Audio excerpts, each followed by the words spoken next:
Assalamualaikum warahmatullahi wabarakatuh. Selamat sejahtera untuk kita semua.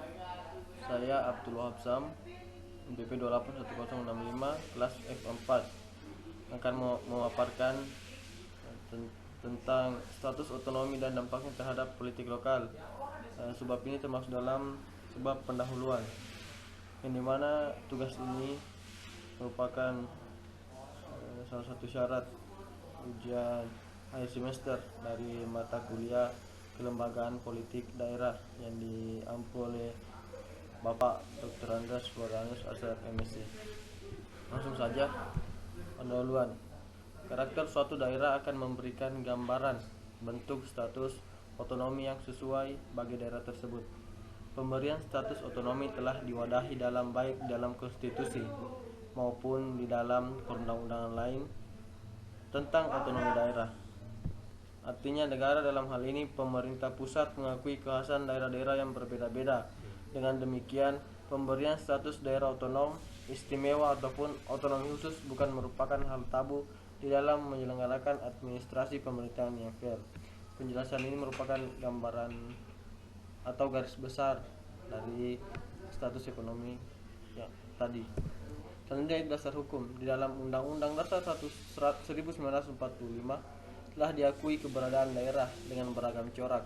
Keberagaman tersebut kemudian diakomodasi di dalam Undang-Undang Pemerintahan Daerah Nomor 32 Tahun 2004 yang memunculkan otonomi daerah. Namun demikian, tidak semua daerah puas dengan otonomi yang dimiliki sehingga muncul keinginan daerah untuk selalu memekarkan diri. Keinginan daerah untuk memekarkan diri karena adanya pemicu bahwa daerah tersebut tidak puas dengan status ekonominya sekarang. Semua tergantung bisa kita lihat dari kesejahteraan masyarakatnya. Dan apabila memang suatu daerah tersebut telah mencapai batas masyarakatnya atau batas penduduknya, jumlah penduduk mungkin bisa untuk dimekarkan. Selanjutnya itu sejarah implementasi desentralisasi.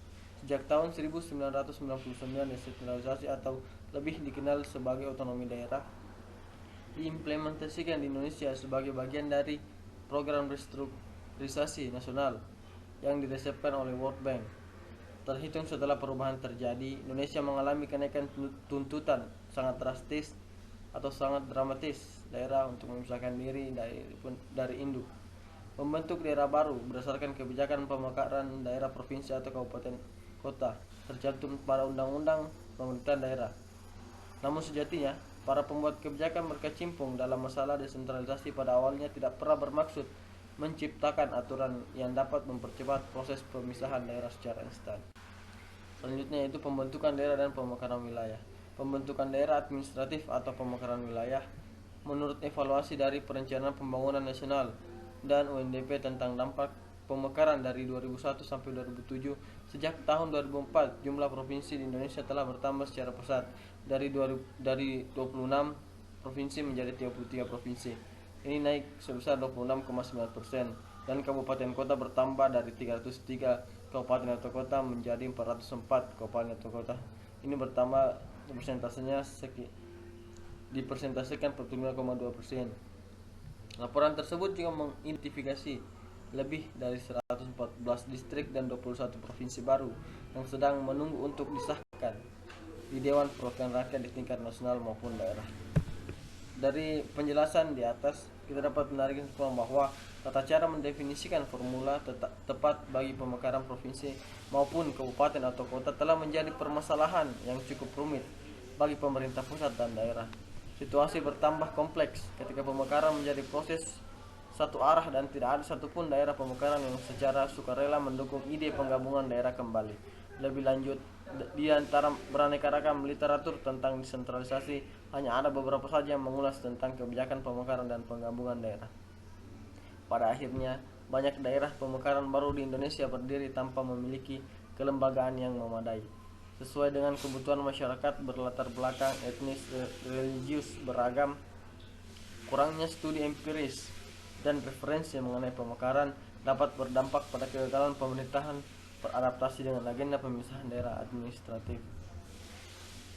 Bahwa yang dapat kita lebih simpelnya bahwa setiap pemekaran atau